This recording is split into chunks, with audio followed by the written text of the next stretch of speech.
Book 12.10, The Raft. This is the cliff top. Can you see the van? It is next to some rocks. Can you see across? Can you see some more distant things? Everything is still. Where are Egan, the Slinks, and the Fuzzbuzzes?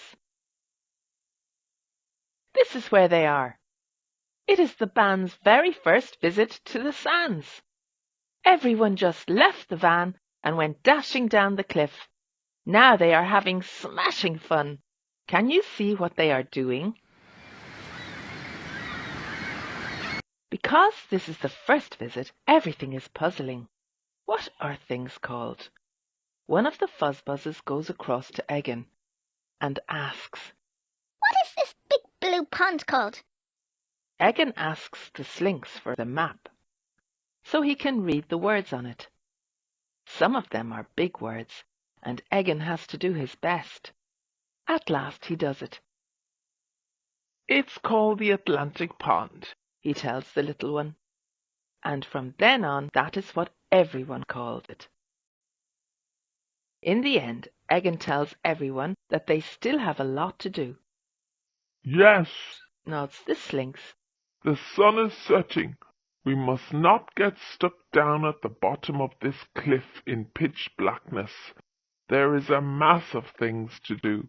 If we are going to get rich, we must get cracking." Egan tells them they are all a bit sad, but they have to admit that Egan is correct. They set off back up the steps that are cut into the cliff. Egan switches on the lamps from the van. Now they can see what they are doing. Everyone has a job to do. Egan puts the tent up. The Fuzzbuzzes unpack the van and stack everything next to the tent. The Slinks gets dinner ready. They have all had second helpings of dinner from the big black pot. They cannot eat one more thing. They are happy and content. "What a splendid dinner! What did you put into it?" Egan asks. "A bit of everything," admits the Slinks. The Fuzzbuzzes ask him if he will do all the dinners. The Slinks promises that he will, if they eat everything up. Egan pulls a clock out of his bag. He sets it for 10 to 6. "We must all go to bed now," he tells them. "We must get up with the sun. Then we can test the raft."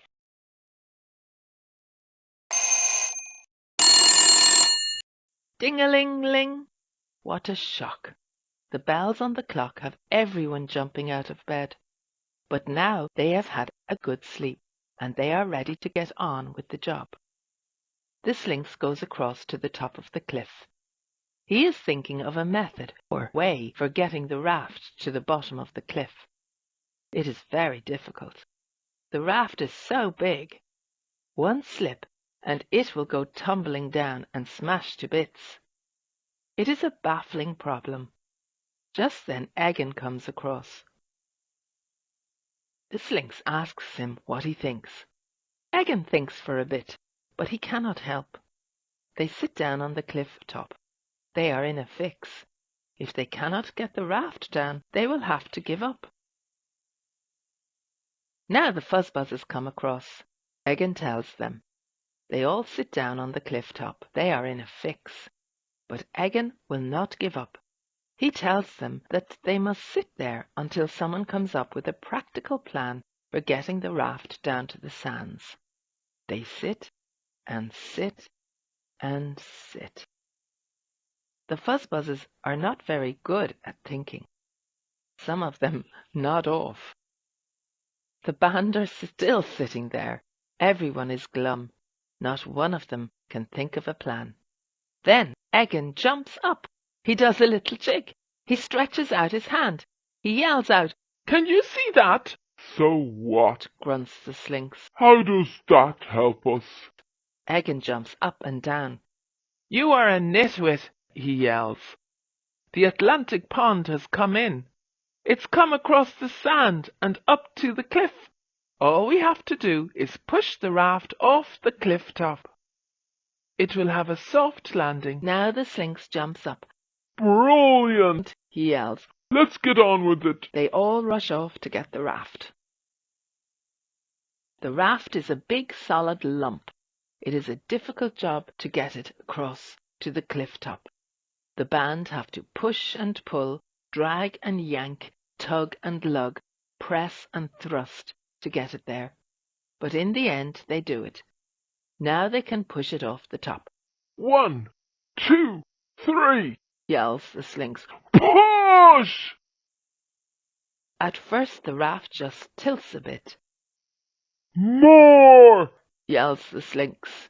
Everyone gives one last big push. That does it. The raft goes tumbling down. Splash! Everyone dashes to the cliff top to see what is happening. They cannot see the raft. The Atlantic is flat and level. There is nothing there. 10 seconds pass. Then 10 more. Still nothing happens. The Slinks is very upset. His raft has sunk. Now they have had it. Then, splosh, glug, slosh. The raft pops up. It bobs up and down on the blue Atlantic. They all clap and yell. Then they hug the Slinks and pat him on the back. Come on then, They yell. let's go on a trip. Just a sec. Begs the Slinks. There's something to get first. And he dashes back to the van. The rest of the band goes down the rock steps to the bottom of the cliff. Egan goes paddling out to fetch the raft. The raft has drifted out of his depth, so he has to swim the last bit. He pulls the raft back, and the fuzzbuzzers jump on. Then there is a yell. Do not set off yet! The Slinks comes dashing down the steps. Can you see him? The Slinks jumps on the raft. Everyone is giggling. They think that the Slinks' outfit is brilliant. Come on, men! The Slinks yells. We will go off on a test trip. Paddling a raft is very difficult, and the band get into a big mess. First, the raft goes into a spin. Next, it hits a rock. Then the Slinks goes in. Everyone gets dripping wet, but in the end, they do it. Now the raft goes well. Good. Now we are ready for the big